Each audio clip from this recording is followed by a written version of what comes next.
আসসালামু আলাইকুম। আশা করি সবাই ভালো আছেন। আমি কয়েকটা দিন অসুস্থ, আপনারা জানেন, তাই রেগুলার ভিডিও দিতে পারতাছি না। তারপর আমি চেষ্টা করতেছি আপনাকে লগে আমার রান্নাগুলো শেয়ার করার লাগা। আমি আজকে রান্না করবো পুয়া মাছ আর রান্না করবো হলো যে মেথি শাক। এখন আমি পুয়া মাছটা ভালো কইরা হলুদ মরিচ দিয়া হলুদ লবণ দিয়ে মাইখা লইতেছি। মাইখা পুয়া মাছটা আগে ভাইজা লমু। আমি ভালো করে গুছিয়ে রান্না করতে পারতাছিলাম না, কারণ আমার পায়ের সমস্যা, তার উপরে ছিল না গ্যাসের চারিদিকে অনেক সংকট বাংলাদেশে, সবাই জানেন। তাই এখন বাধ্য হইয়া কারেন্টের চুলায় রান্না করতে হইতেছে। আমি যেহেতু নিচে বৈশা বৈশা রান্না করতেছিলাম, তাই রান্নাটা করতে আমার খুবই কষ্ট হইতেছিল। মাছটা ভাজা লইলাম, দেখেন মাছটা ভাজা হয়ে গেছে। আমি এখন মাছটি উড়াইলাম। আমার ভিডিওগুলো যদি আপনাকে ভালো লাগে থাকে, অবশ্যই আমার চ্যানেলটা সাবস্ক্রাইব করে দিবেন, আর আমার সঙ্গে অবশ্যই প্রথম থেকে শেষ পর্যন্ত থাকবেন আমার রান্নাগুলো দেখার লেগে। আমি আরেকটা কড়াই বসাইয়া এটার ভিতরে মাছ ভাজার তেলের সঙ্গে আরেকটু তেল দিয়ে দিছি। এখন আমি তরকারিটা বসাই দিব। আমি দিয়ে দিলাম পরিমাণ মতন পেঁয়াজ।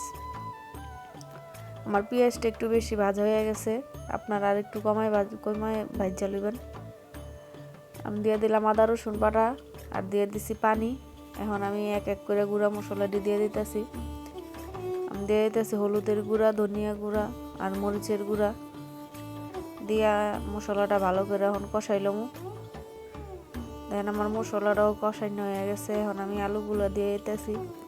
আজকে আমি পুয়া মাছটা রান্না করবো টমেটো আর আলু দিয়া। দেখেন আমি আলুটাও ভালো করে কষাই লইছি। আমার আলুটা কষানো হয়ে গেছে গা। এখন আমি এর মধ্যে দিয়ে দিব 3-4টা টমেটো। দেখেন আমার টমেটোগুলো কিন্তু একদম পুরো পাকা না, এমন টমেটো দিয়া তরকারি রান্না করলে খুবই ভালো লাগে। দিয়ে দিলাম কয়েকটা কাঁচামরিচ। এখন আমি টমেটো আর আলুটা ভালো করে কষাই লব। লাইরা চাইরা দেখেন আমি কষাই লইতেছি। আমার ভিডিওটা দিতে অনেক গ্যাপ হইতেছে, আমি অনেক দিন যাবত ভিডিও দিতে পারতাছি না। আপনারা অবশ্যই বুঝবেন, আমার শরীরটা অসুস্থতার কারণে আমি ভিডিওগুলো রেগুলার দিতে পারতাছি না। আপনারা আমার সঙ্গে থাকবেন। আমি দিয়ে দিলাম পরিমাণ মতন পানি তরকারিটার লেগা। তরকারিটা দেন আমার পানিটা বলকায়া পড়ছে। এখন আমি দিয়ে দেব এর মধ্যে মাছগুলা।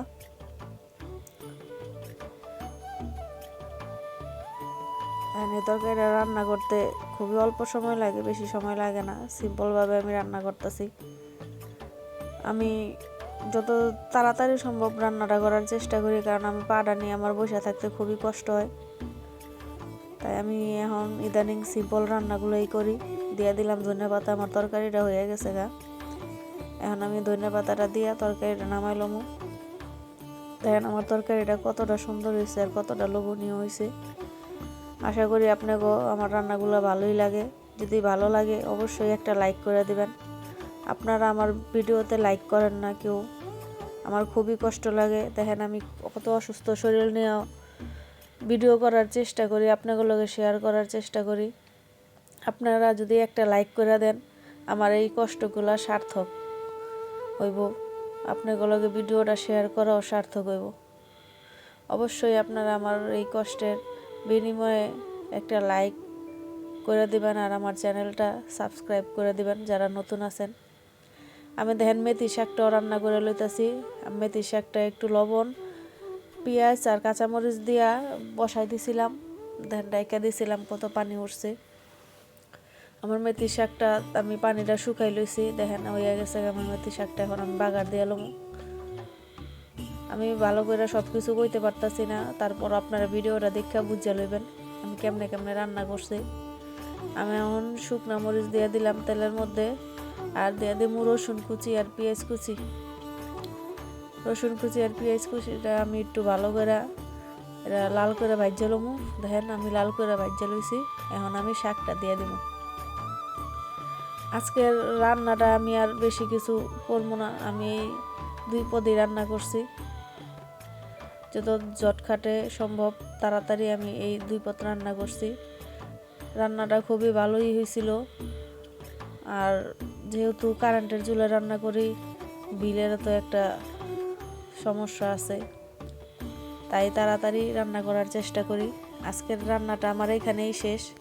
আপনাকে অসংখ্য ধন্যবাদ আমার ভিডিওটা সম্পূর্ণ দেখানোর লেগা। আশা করি আমার ভিডিওটা ভালো লাগছে। যদি আমার ভিডিওটা ভালো লেগে থাকে অবশ্যই আমার চ্যানেলটা সাবস্ক্রাইব করে দিবেন, আর পাশে থাকা বেল আইকনে ক্লিক করে দিবেন আমার নতুন নতুন ভিডিও পাওয়ার লেগা। আপনারা অবশ্যই আমার পাশে থাকবেন আর আমার জন্য বেশি বেশি দোয়া করবেন, আমি যেন তাড়াতাড়ি সুস্থ হয়ে যাই আর আমার পাটা যেন তাড়াতাড়ি ভালো হয়ে যায়। আপনারা দেখতেছেন সাথেই আমার পাটা কেমন প্লাস্টার করা, আমার বসতে অনেক কষ্ট হইতেছিল, তারপরও কিছু করার নাই, সংসারে রান্না বাড়া খাওয়া দাওয়া তো করতেই হইব। যাই হোক, অনেক কথা কইলাম আপনাদের লগে। আপনারা ভালো থাকবেন, সাবধানে থাকবেন আর আমার জন্য দোয়া করবেন সবাই। সবাইকে অসংখ্য ধন্যবাদ। আল্লাহ হাফেজ।